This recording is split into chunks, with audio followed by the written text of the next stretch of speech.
Continuing with section 161, injunction pending the inquiry. Inquiry pending है तो injunction लगाना, रोक लगाना पेंडिंग इंक्वायरी में. If a magistrate making an order under section 152 considers that immediate measures should be taken, कहता conditional order उसने किया हुआ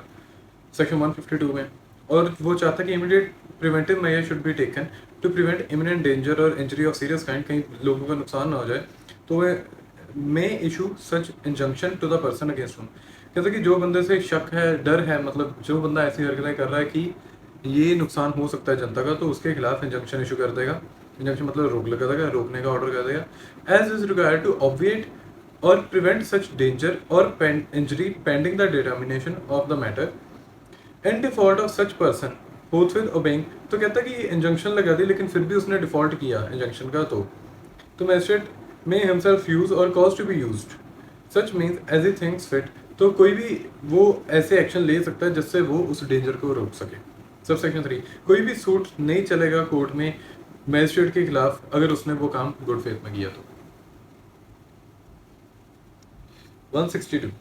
मैजिस्ट्रेट में प्रोहिबिट रेपिटेशन और कॉन्टिन्यूंस ऑफ पब्लिक न्यूजेंस. मैजिस्ट्रेट के पास शक्ति है कि वो रेपिटेशन या कॉन्टिन्यूंस को रोके पब्लिक न्यूजेंस की. डीएम हो गया, एसडीएम हो गया, या कोई भी एग्जीक्यूटिव मैजिस्ट्रेट हो गया, या डिप्टी कमिश्नर पुलिस हो गया,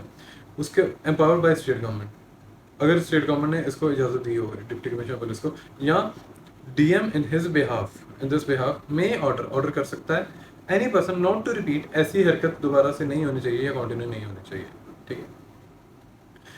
सब chapter urgent cases of nuisance or apprehended danger, section 163, जो पहले 144 की धारा. Power to issue order in urgent cases of nuisance or apprehended danger. कहता है कि डायरेक्ट डिस्क्रिशनरी पावर है कि अर्जेंट केसेस ऑफ न्यूसेंस में या किसी खतरे की एप्रीहेंशन में, in cases where in the opinion of DM, subdivisional magistrate or any other executive magistrate specially empowered by state, उसके पास sufficient ground है to proceed under this section and immediate prevention और speedy remedy is desirable. speedy remedy चाहिए, immediate prevention चाहिए, रोक लगानी है एकदम से, या speedy remedy. ठीक है. तो ऐसे केसेस में such a magistrate may by written order लिख देगा stating that the material facts of the case and served in the manner provided by section 153 direct any person to abstain from a certain act or to take certain order with respect to certain property in his possession or under his management. कहता है कि magistrate को लगता है कि sufficient ground बनती है order करने की, तो वो रिटर्न में ऑर्डर कर देगा और सर्व करवा देगा order in the manner as provided by section 153. जैसे 153 में हमने पढ़ा था सर्विस कैसे होती है ऑर्डर की. डायरेक्ट करेगा किसी भी बंदे को to abstain from an act, कि भाई तू ये वाला काम ना कर, और with respect to certain property in his possession और अंडर हिज मैनेजमेंट.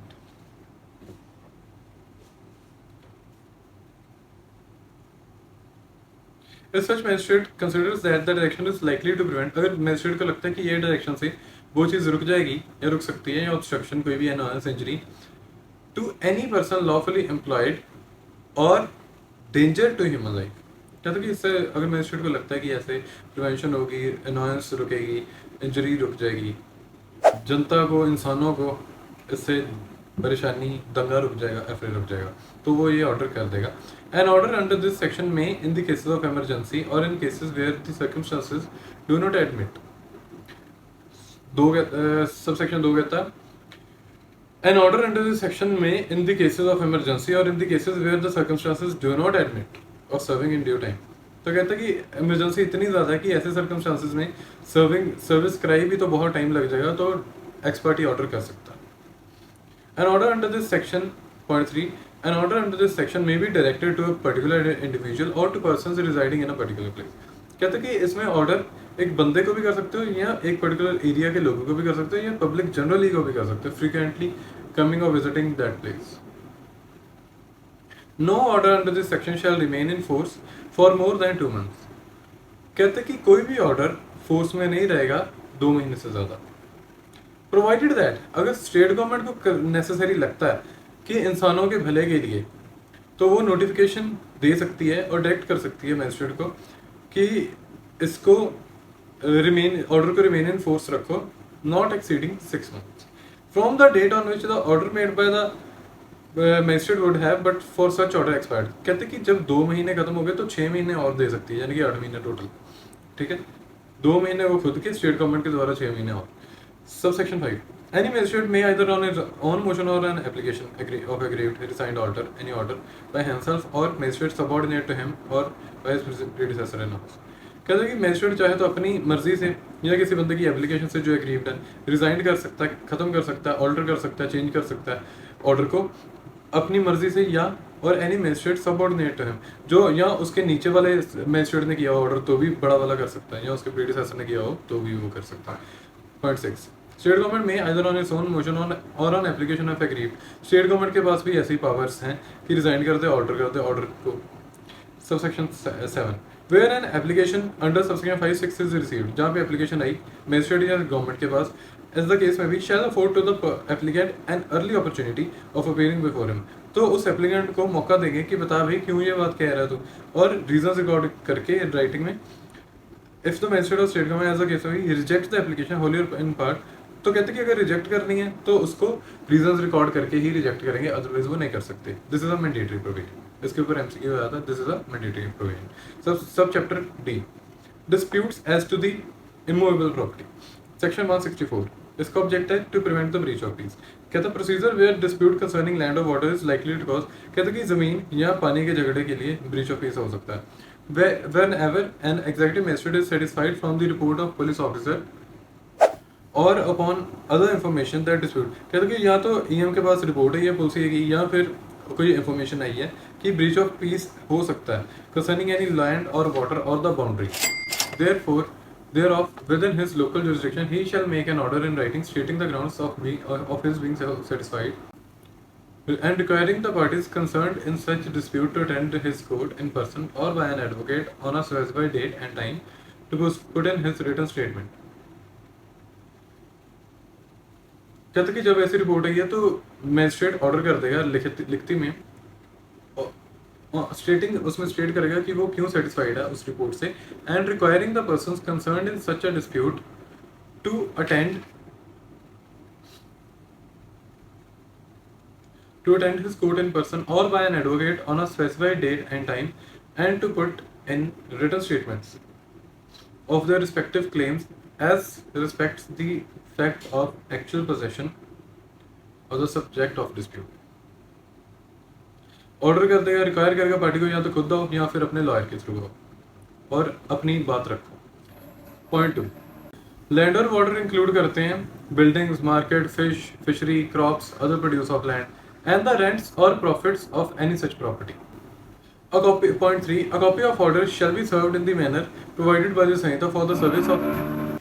कहते हैं कि कॉपी जो है वो ऑर्डर की सर्व कर दी जाएगी उसी बंदे को, जैसे समन सर्व होते हैं। अपॉन सच पर्सन और पर्सन्स एज अ मैजिस्ट्रेट में डायरेक्ट, एटलीस्ट एक कॉपी उसकी पब्लिश करी जाएगी किसी कंस्पिक्यूअस प्लेस में, वो प्लेस में यानी कि वो जगह at the place of dispute or near the place of dispute, वो जगह जहाँ पे ये मतलब आते जाते दिख जाए। कंस्पिक्यूअस प्लेस वो होती है जहाँ पे नजर पड़ जाए। Point 4, the magistrate shall without reference to the merits or the claims of any of the parties to a right to possess the subject of dispute peruse the statements so put in here the parties receive all such evidence। कहते हैं कि magistrate चाहे तो magistrate क्या करेगा, sorry, without reference to the merits of claim of any of the parties right to possess the subject of dispute peruse the statement, वो statements देखेगा, सभी पार्टीज को सुनेगा, रिसीव करेगा सारे एविडेंसेस, फिर बाद में फर्दर एविडेंस जो भी जरूरत होगी वो सारे लेगा, एंड इफ पॉसिबल डिसाइड, फिर वो डिसाइड करेगा whether any and which of the parties was at the date of order made by him in possession of the subject of dispute। तो कहता है कि फिर वो डिसाइड करेगा कि जब उसने ऑर्डर किया तो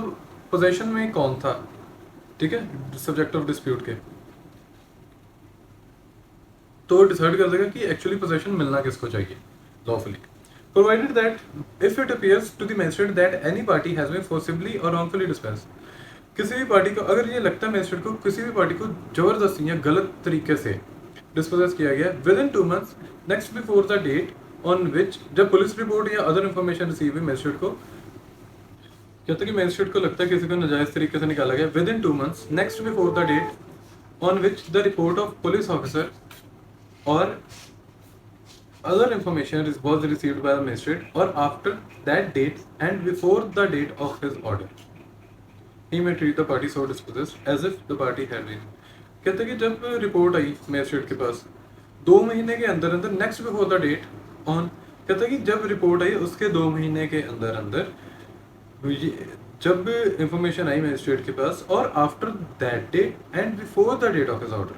कहते कि रिपोर्ट आने के बाद और उसके ऑर्डर करने के पहले 2 महीने के अंदर अंदर एज इफ, तो वो ऐसे ट्रीट करेगा जिस पार्टी को नाजायज तरीके से निकाला गया वो ऐसे ट्रीट करेगा कि वही पार्टी पोजेशन में थी, as if that party had been in possession on the date of his order. तो ये माने पोजेशन में मानेगा, इसका मतलब यह है कि जो पोजेशन में होता है he is a 9/10 owner of the property, यानी कि 90% ओनर उसी को माना जाता है जो पोजेशन में होता है। ठीक है, तो पोजेशन में होना अपने आप में बड़ा प्राइमा फेसी गुड फैक्ट होता है। Point 5. Nothing in this section shall exclude any party so required to attend or any other person interested from showing that no such dispute as aforesaid exists or has existed, and in such case the magistrate shall cancel his order and all further proceedings thereon shall be stayed. कहते कि ये subsection 5 means dropping proceedings, इसके ऊपर MCQ आया था, ये किसका subsection है, ये ड्रॉपिंग प्रोसीडिंग्स का सबसेक्शन है। कहता कुछ भी इस सेक्शन में एक्सक्लूड नहीं करेगा किसी भी पार्टी को अटेंड करने से या किसी और बंदे को इंटरेस्टेड जो है उस चीज़ में अपीयर होने से, from showing that no dispute, ये दिखाने से कि वहाँ पे कोई डिस्प्यूट एग्जिस्ट नहीं करता। तो अगर वो मैजिस्ट्रेट को दिखा देती हैं पार्टीज कि भाई यहाँ पे तो कोई डिस्प्यूट है ही नहीं, कोई लफड़ा ही नहीं है, तो मैजिस्ट्रेट चाहे तो उस ऑर्डर को कैंसिल कर सकता है और जो भी प्रोसीडिंग्स होगी सारी रोक सकता है।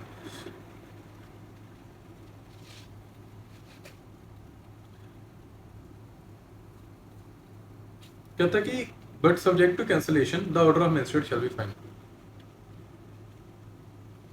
कहता है कि जो ऑर्डर है ना सबसेक्शन 1 में उसने किया था वही फाइनल होगा, लेकिन अगर वो कैंसिल कर दे तो बात अलग है। सबसेक्शन 6 ये रेस्टोरेशन का है subsection. If a magistrate decides that one of the parties was or should under the proviso to subsection 4 be treated as being in possession of the said subject of dispute,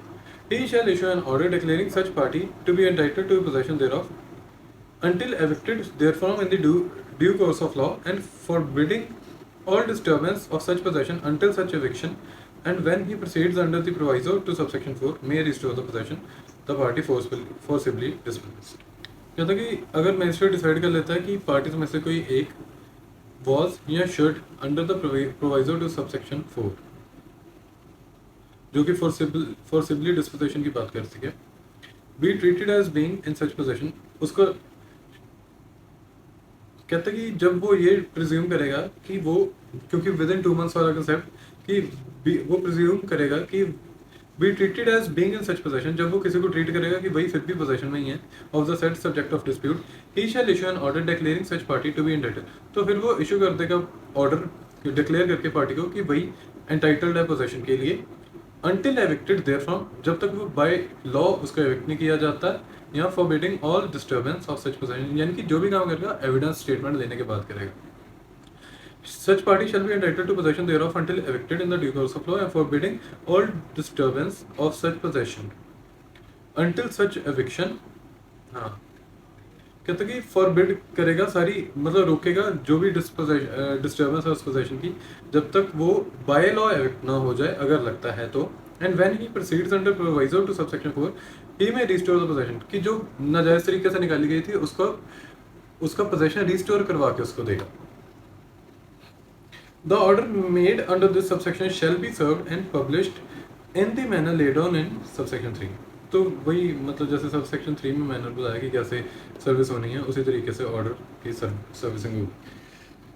subsection 7 legal representative की बात करता है। कहता है कि कोई भी party to proceeding मर जाता है तो उसका लीगल रिप्रेजेंटेटिव कॉज को परसू करेगा। Revision of order of executive magistrate under 164 clause 6 will be filed in the court of. कहता है कि रिवीजन एग्जीक्यूटिव मजिस्ट्रेट के ऑर्डर की कोर्ट ऑफ सेशन में पड़ती है और प्रोसीडिंग जो 126 की हैं वो कन्वर्ट की जा सकती हैं 164 में। ये वाली बातों के एमसीक्यू बन के आएंगे। सब सेक्शन 8 स्पीडी डिस्पोजल की बात करता है। If the magistrate is of the opinion that any crop or other produce of the property, कहता है कि अगर जल्दी जल्दी मतलब डिसाइड ना किया गया, स्टेप ना लिया गया कि कोई प्रॉपर्टी का इशू है, उस पर क्रॉप्स उगी हुई हैं, है ना, जो जल्दी ख़त्म हो जाएंगी, प्रोसीडिंग चल रही है मैजिस्ट्रेट के पास और वो तबाह हो जाएंगी, तो वो ऑर्डर कर देगा कि उसकी प्रॉपर कस्टडी या उसकी प्रॉपरली सेल की जाए जब तक इंक्वायरी कंप्लीट ना हो जाए। शैल make such order for the disposal of such property और द सेल प्रोसीड देयरऑफ। ठीक है, तो फिर वो डिस्पोजल का या सेल प्रोसीड का जो भी उसने इवेंचुअली ऑर्डर करना है, मतलब कहने का मतलब ये है कि अगर वो चीज़ ख़राब ना हो जाए उसका ध्यान रखा जाएगा और उसको प्रॉपरली मार्केट में सप्लाई कर दिया जाएगा। फिर बाद में वो ऑर्डर दे देगा कि सेल प्रोसीड्स किसको देनी है किसको नहीं देनी। Sub section 9, magistrate may if he thinks at any stage of proceeding, magistrate अगर को किसी भी स्टेज ऑफ प्रोसीडिंग में लगता है कि किसी पार्टी की एप्लीकेशन पे कि वो सम्मन करे किसी विटनेस को, डायरेक्ट करे उसको कि आओ कोर्ट में, सॉरी उसकी कोर्ट में आओ मैजिस्ट्रेट की, या प्रोड्यूस करो कोई डॉक्यूमेंट या चीज़ को। The magistrate may, if he thinks fit, so nothing in this section shall be deemed to be in the derogation of the powers of magistrate under 126. कहते हैं कि इस मतलब 126 की power, nothing in this section shall be deemed to be in derogation of the powers of magistrate। कहते हैं कि ये वाला सेक्शन की प्रोविजंस कुछ भी ये नहीं डीम किया जाएगा कि वो मैजिस्ट्रेट की पावर्स को हानि पहुंचा रहा है अंडर सेक्शन 126, मतलब 126 वाली पावर्स मैजिस्ट्रेट की हैम्पर नहीं होगी ये वाले सेक्शन से। Section 165, power to attach subject of dispute and to appoint receiver. कहते हैं कि जो सब्जेक्ट ऑफ डिस्प्यूट है उसको अटैच करने की पावर और रिसीवर अपॉइंट करने की power. If the magistrate at any time after making order under subsection 1 of this section 164 considers the case to be of emergency and it decides that none of the parties was then in such possession as is referred to 164, or if he is unable to satisfy himself, he may attach the subject of dispute until competent court has determined the rights।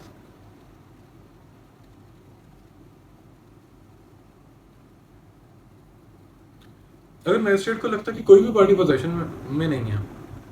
नहीं थी या case ऐसा कोई emergency का उसको लगता है और वो खुद को सेटिस्फाई नहीं कर पा रहा कि एक्चुअली बात का सोल्यूशन है क्या, तो वो क्या करेगा, वो अटैच करके रख देगा, सब्जेक्ट मैटर को अटैच करके रख देगा तब तक के लिए जब तक कंपिटेंट कोर्ट,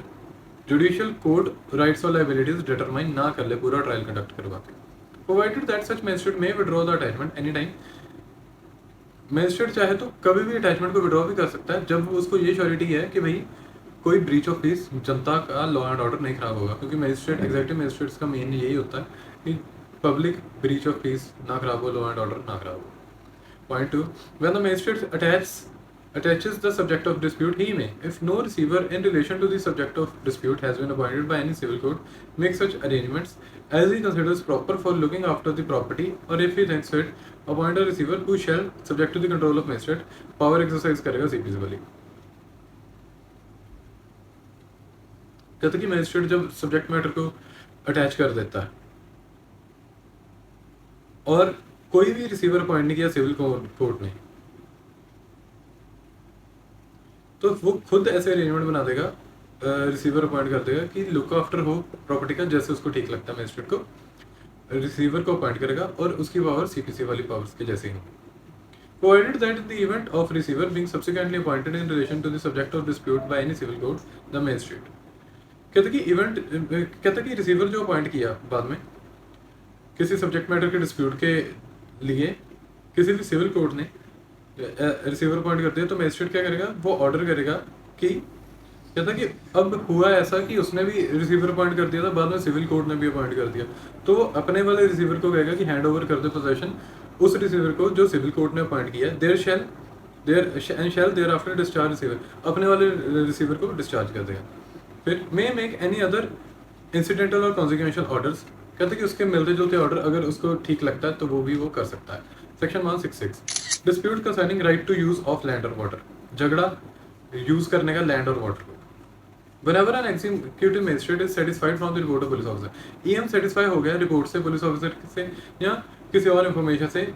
इसको ये लगता है कि ब्रीच ऑफ पीस हो सकती है, breach of piece exist regarding any alleged right of user of land or water, कि कौन यूज़ करेगा पानी को या ज़मीन को within his local jurisdiction, whether such right be claim, चाहे वो ईजमेंट से राइट हो या अदरवाइज किसी भी तरीके का राइट हो, कस्टमरी, प्रोहिबिटरी, कुछ भी हो, तो he shall make an order in writing stating the grounds of his being. तो कहता है वो लिखती में ऑर्डर देगा, ग्राउंड्स साथ में लिख के देगा कि वो किस आधार पर सेटिस्फाइड है, और रिक्वायर करेगा पार्टी को कि उसकी कोर्ट आके भुगताओ, या तो इन पर्सन हो या फिर थ्रू एडवोकेट हो, and put in written statement of the respective claim, जवाब दो क्लेम का। For the purposes of the sub section, land और वाटर का वही मीनिंग है जो 164 सेक्शन के सब सेक्शन 2 में दिया। कहते कि फिर जो जवाब आएंगे लॉयर्स के द्वारा, वो मजिस्ट्रेट उनको पढ़ेगा और फिर बाद में कंसिडर करेगा, सारे एविडेंसेस देखेगा, फर्दर एविडेंस लेगा, और जो भी उसको ठीक लगेगा फिर वो डिसाइड करेगा इस तरीके से बढ़ के आगे। Point 3, if it appears to such magistrate that, अगर मजिस्ट्रेट को लगता है कि ऐसा राइट एग्जिस्ट करता है, तो वो ऑर्डर कर देगा प्रोहिबिट करने को, किसी भी इंटरफेरेंस नहीं होनी चाहिए इस राइट के द्वारा, including a proper case, an order for removal of any obstruction in the exercise. कहता है कि अगर कोई झंझट आ भी रहा है बीच में, तो उस झंझट को दूर भी कर सकता है, रिमूव भी कर सकता है। कहता है कि कोई भी ऐसा ऑर्डर नहीं होना चाहिए जहाँ पे राइट एक्सरसाइजेबल सारे समय एक्सरसाइज हो सकता है, और मजिस्ट्रेट कोई भी ऐसा ऑर्डर नहीं करेगा shall be made where the right is exercisable at all times. कहता है कि जहाँ राइट पूरे साल में एक्सरसाइज किया जा सकता है, और पिछले 3 महीने में जब रिपोर्ट आई पुलिस ऑफिसर की, उस नेक्स्ट बिफोर जब रिपोर्ट आई उसके बाद के 3 महीने में वो राइट एक्सरसाइज हुआ हो, और where the right is exercisable only at particular season. अगर सीजन में राइट एक्सरसाइज होता है, तो लास्ट सीजन में वो राइट एक्सरसाइज हुआ था, तो वो ऐसा कोई ऑर्डर नहीं करेगा। कैसा कोई ऑर्डर नहीं करेगा कि if it appears to such magistrate that such right exists, he may make an order prohibiting any interference with the exercise of such right। तो वो रोक लगाने का ऑर्डर नहीं करेगा किसी भी तरीके की, ठीक है, कि मतलब जहाँ पे वो राइट की एक्सरसाइजिंग हुई है, वो राइट को एक्सरसाइज किया गया है, तो वो ऐसे रोक लगाने का ऑर्डर नहीं करेगा। When in any proceedings commenced under subsection 1 of 164, magistrate को लगता है कि जो डिस्प्यूट है regarding right of user of land और वाटर, तो वो रीजंस अपने रिकॉर्ड करके कंटिन्यू करेगा प्रोसीडिंग्स के साथ, जैसे कि वो कमेंस हुई हों सबसेक्शन 1 में, जहाँ पे मजिस्ट्रेट को लगता है कि dispute should be dealt with under 164, he may after recording reasons continue with the proceedings as if commenced under 164। और उसको लगता है कि इस सेक्शन, उसको लगता है कि कहता कि कोई भी प्रोसीडिंग जो कमेंस हुई है 164 सबसेक्शन 1 से, और मजिस्ट्रेट को लगता है कि डिस्प्यूट इस रिगार्ड में, तो वो रिकॉर्ड करेगा रीजंस और कंटिन्यू करेगा ऐसे कि जैसे वो प्रोसीडिंग 164 सबसेक्शन 1 से ही हुई है। और अगर उसको लगता है कि ये डील होना चाहिए 164 से ये वाला डिस्प्यूट, तो वो रीजंस रिकॉर्ड करेगा और कंटिन्यू करेगा प्रोसीडिंग से ऐसे कि जैसे 164 सबसेक्शन 1 में ही वो कंटिन्यू किया। 167, local inquiry, whenever a local inquiry is necessary for the purposes of section 164, 5, 66, तो DM, SDM या वो डिप्यूट करेंगे any magistrate subordinate to him to make inquiry and may furnish him with such written instructions। कहते कि वो depute करेंगे local inquiry के लिए, अपने नीचे वाले को सबऑर्डिनेट को डिप्यूट करेंगे, और वो कहेंगे इंस्ट्रक्शंस देके कि उसको फर्निश बैक करो इन्फॉर्मेशन हमें कि जो आपने करी है, और उसके एक्सपेंसेस वो पे करवाएंगे उसको पार्टी के द्वारा। और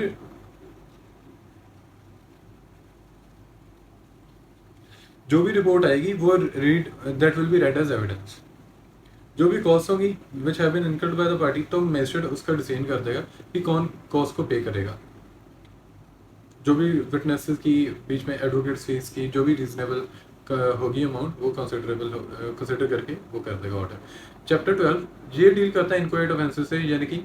जो सिर्फ स्टार्ट हुए हैं, अभी हुए ही नहीं complete. Preventive action of police, section 168, police to prevent cognizable offences. हर पुलिस वाले की ये ड्यूटी है कि वो इंटरवीन करे, में intervene for the purpose of preventing, रोकने के लिए, और अपनी एबिलिटी बेस्ट ऑफ एबिलिटी से प्रिवेंट करे किसी भी ऑफेंस की कमीशन को। Section 169, information of design to commit cognizable offences. Every police officer receiving information, किसी भी बंदे को, पुलिस वाले को इंफॉर्मेशन आई कि डिजाइन रचाया जा रहा है कॉग्निजेबल ऑफेंस करने के लिए, तो वो कम्युनिकेट कर देगा ये वाली इन्फॉर्मेशन को अपने सीनियर को,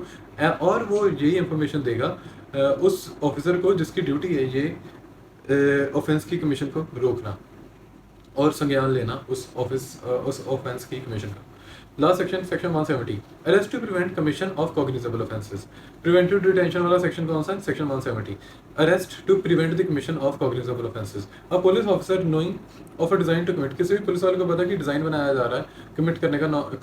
एक कॉग्निजेबल ऑफेंस को, तो वो अरेस्ट कर सकता है बिना ऑर्डर से, मजिस्ट्रेट के, बिना वारंट के। इसमें बहुत पावर्स दी जाती हैं पुलिस वालों को, और ये वाली पावर्स का पुलिस वाले गलत नाजायज इस्तेमाल भी बहुत करते हैं। तो the person so designing, if it appears to such officer that the commence of that the official to such officer that the commission of the offence cannot be otherwise prevented, अगर पुलिस वाले को लगे कि arrest के अलावा कोई चारा नहीं है, तो no person arrested under subsection 1 shall be detained in custody for a period exceeding 24 hours from the time of his arrest। कहते हैं कि जब अरेस्ट कर लिया 24 घंटे से ज़्यादा नहीं रखना मेरे पास, और unless his further detention is required under this Samhita or any other law for the time being in force। अगर इस संहिता के तहत या किसी और लॉ के तहत अगर रख सकते हैं फिर रख सकते हैं। सेक्शन 167 में मैंने प्रोविजो जो करवाया था, सेक्शन 166 के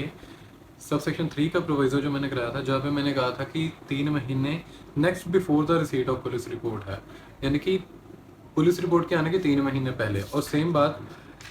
सेक्शन 164 सब सेक्शन 4 के प्रोविजो में कि जो 2 महीने का टाइम है, जो बात कर रहे हैं कि पुलिस रिपोर्ट आने के 2 महीने पहले, within 2 months next before the date on which the police report, ठीक है, कि उस बंदे को रॉन्गफुली डिस्पोजेस किया गया। और इस सेक्शन में प्रोवाइजो की जो बात कर रहा हूँ कि no such order shall be made, इसमें थोड़ी करेक्शन है, मेरे से गलती होगी। No such order shall be made where the right is exercisable at all times of the year unless such right has been exercised within 3 months next before. कहता कि जब अगर उसने वो राइट, कहता कि प्रोहिबिशन का ऑर्डर है ना, कि उस राइट को परेशान ना करो, उस बंदे को परेशान ना करो जो राइट एक्चुअल में होल्डर है, राइट होल्डर है, उसको परेशान ना करो। ये ऑर्डर तब तक नहीं वो करेगा जब उसने स्टेटमेंट ले ली, एविडेंस लिया, सारा उसने फैसला बना लिया, अपना मन बना लिया कि ये ऑर्डर करना है कि मेरे को राइट टू यूज़ देना है, ठीक है। तो राइट टू यूज़ प्रोवाइजो ये कहता है कि तब तक फिर भी सेटिस्फाई होने के बाद भी वो तब तक नहीं दे सकता जब तक ये ना सिद्ध हो जाए कि वो वाला राइट मैंने 3 महीने पहले भी यूज़ किया था, 3 महीने के दरमियान यूज़ किया था। वैसे भी यूज़ करता हूँ, लास्ट 3 months में भी मैंने यूज़ किया था। रिपोर्ट ऑफ पुलिस ऑफिसर मेरे पास जो आई, जहाँ से ये सारी कहानी शुरू हुई, उस रिपोर्ट के आने के 3 महीने पहले मैंने यूज़ किया। और सीजनल राइट है तो लास्ट सीजन जो था उसमें मैंने यूज़ किया। ये थोड़ी करेक्शन थी। That is it, thank you.